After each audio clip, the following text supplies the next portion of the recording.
Кривична пријава против градоначалникот Кирил Пецаков и секретарот на општина Охрид Александар Китески за непостапување според здравствени прописи за време на епидемија. ВМРО ДПМН претходно реагираше дека случајот е фабрикуван.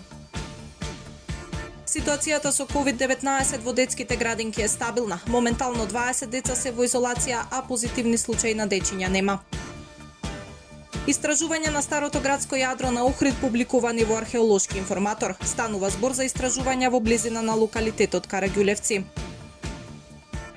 Кризниот штаб препорача изолацијата за ковид позитивните да биде скратена од 10 на 7 дена.